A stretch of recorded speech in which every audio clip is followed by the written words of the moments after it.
Me voy a referir hoy a un tema que ya fue planteado personalmente por integrantes del movimiento de deudores del Banco Hipotecario de Uruguay y la Agencia Nacional de Vivienda en este recinto en el año 2018.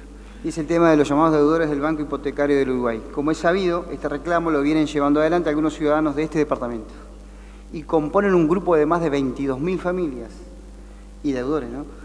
Es decir, que si tenemos en cuenta el núcleo familiar, son más de 100.000 afectados por este tema, ¿no? Y este tema de los deudores del Banco Hipotecario de Uruguay, por ejemplo, ha tenido algunos inconvenientes en algunas familias de Durazno. Es el caso, por ejemplo, que sucedió el 19 de abril, donde se presentaron en la Agencia Nacional de Viviendas de la sucursal Durazno una familia a responder a un citatorio. Fue grande la sorpresa cuando en la Agencia Nacional de Viviendas le comunican que a partir de ese momento tenían que seguir pagando después de 36 años de haber pagado la vivienda, en forma ininterrumpida. Tenían que firmar un compromiso por 10 años más y por un monto importante de dinero.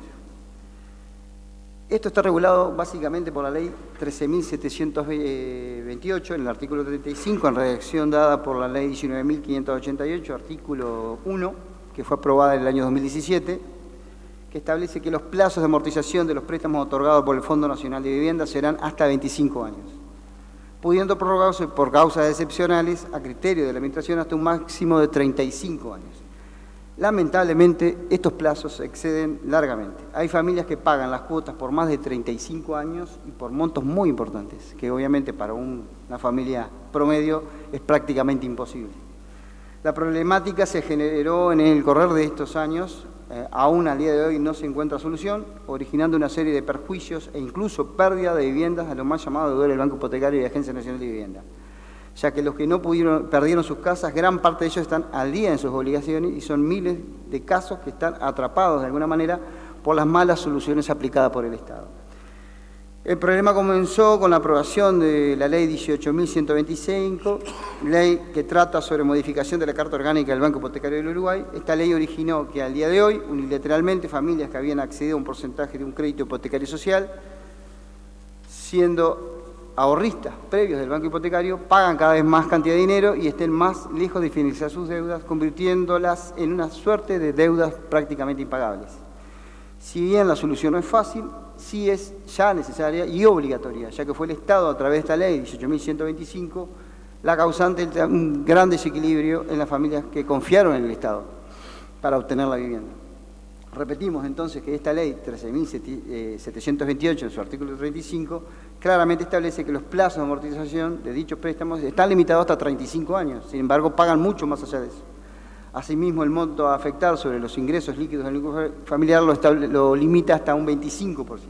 Pero actualmente no se aplica esta ley adecuadamente, por lo tanto, es el propio Estado, a través de sus administradores, quien está incumpliendo la norma y, repetimos, hay familias que han pasado largamente estos plazos y, por lo tanto, creo que habría que revisar todo este tema. Es nuestra intención, por medio de este planteamiento, buscar una solución definitiva a esta problemática que afecta a tantas familias de Durazno y de todo el país. El Banco Hipotecario y la Agencia Nacional de Viviendas tienen un fin social no mercantil y debe ser su finalidad proteger y velar por el derecho humano fundamental, como es el derecho a la vivienda. Consagrado en la Constitución, el artículo 45, que establece que todo habitante de la República tiene derecho a gozar de una vivienda decorosa. La ley propenderá a asegurar la vivienda higiénica y económica, facilitando su adquisición y estimulando la inversión de capitales privados para ese fin.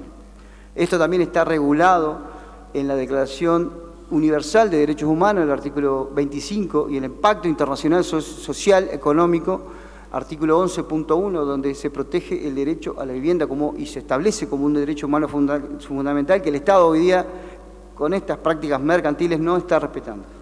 Entonces pedimos que nuestras palabras pasen a la Comisión de Vivienda de la Cámara de Senadores y Diputados, Comisión de Hacienda del Senado, Comisión de Constitución de ambas cámaras, al Ministerio de Economía y Finanzas, al Directorio del Banco Hipotecario y Agencia Nacional de Viviendas, a la Presidencia de la República y a la Comisión de Derechos Humanos de esta Junta Departamental. Muchas gracias, señor presidente.